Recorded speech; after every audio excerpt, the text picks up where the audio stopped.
Brazil ആരാധകരെ സംബന്ധിച്ച് എന്താ പറയാ അത്ര നല്ല ഒരു സമയമല്ല. അപ്പോൾ കഴിഞ്ഞ ദിവസം ഞാൻ ഒരു വീഡിയോ കണ്ടിരുന്നു. കോപ്പിറൈറ്റ് ഇഷ്യൂ ഒക്കെ ഉള്ളത് നമ്മൾ ആ വീഡിയോ ഒന്നും ഇതിലിടുന്നില്ല.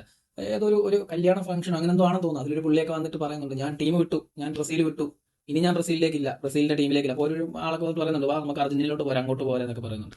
അപ്പോൾ ആളിനെ എല്ലാവരും കളിയാക്കുന്നുണ്ട്. പക്ഷെ ആള് പറയുന്ന വിഡിത്ത് ആൾക്ക് മനസ്സിലാവുന്നില്ല. ആള് പറഞ്ഞുകൊണ്ടിരിക്കുന്നത് വിഡിത്തരം മാത്രം വിളമ്പിക്കൊണ്ടിരിക്കുന്നു. അപ്പൊ അങ്ങനെയാണെങ്കിൽ കളി തോറ്റു അല്ലെങ്കിൽ ഒരു മോശം സമയം ടീമിന് വന്നു എന്ന് പറഞ്ഞിട്ട് അങ്ങനെ ഇട്ടിട്ട് പോകാനുള്ളതാണോ ഫാനിസം? അപ്പൊ ആളൊരു ഫാനാണെന്ന് എനിക്ക് തോന്നുന്നില്ല. അങ്ങനെ ഇട്ടിട്ട് പോകാനായിരുന്നെങ്കിൽ എത്രയോ വർഷങ്ങൾക്ക് മുമ്പ് അർജന്റീനിയൻ ഫാൻസ് ഇട്ടിട്ട് പോകണമായിരുന്നു. ലാസ്റ്റ് ഒരു ഇന്റർനാഷണൽ ട്രോഫി കിട്ടിയിട്ട് 28 വർഷം കാത്തിരുന്നു പിന്നെയും അർജന്റീന. ആ 28 വർഷം ഇവരുടെ ഫാൻസ് ഒന്നും പോയില്ലല്ലോ. അവരെല്ലാം എന്തെല്ലാം കേട്ടു, അവർ എന്തൊക്കെ സഹിച്ചു.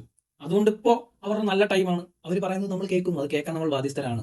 ഓരോ ഫാൻസും, എല്ലാ ഫാൻസും ബാധ്യസ്ഥരാണ്. ഇപ്പൊ ക്രിസ്ത്യാനോ റൊണാൾഡോയുടെ ഫാൻസ് ആയാലും ബ്രസീലിന്റെ ഫാൻസ് ആയാലും ഒക്കെ അവര് ചാമ്പ്യന്മാരാണ്, അവർ ചാമ്പ്യൻസ് ആണ്. അവര് 2 കോപ്പ അമേരിക്ക, അതേപോലെ ഒരു വേൾഡ് കപ്പ്, ഒരു ഫൈനൽ ഇതെല്ലാം അടിച്ചിട്ടിരിക്കുന്ന ചാമ്പ്യന്മാരാണ്. അവർ പറയുന്നത് കേൾക്കാനുള്ള ബാധ്യത നമുക്കുണ്ട്, അത് കേട്ടേ പറ്റൂ. നമുക്കിനി ഒരു വിക്ടറി വരുന്ന സമയത്ത് നമുക്ക് തിരിച്ച് കളിയാക്കാം, തിരിച്ചു പറയാം. അപ്പൊ അവര് കേൾക്കും. അവർ കുറെ നാൾ കേട്ടവരാണ്.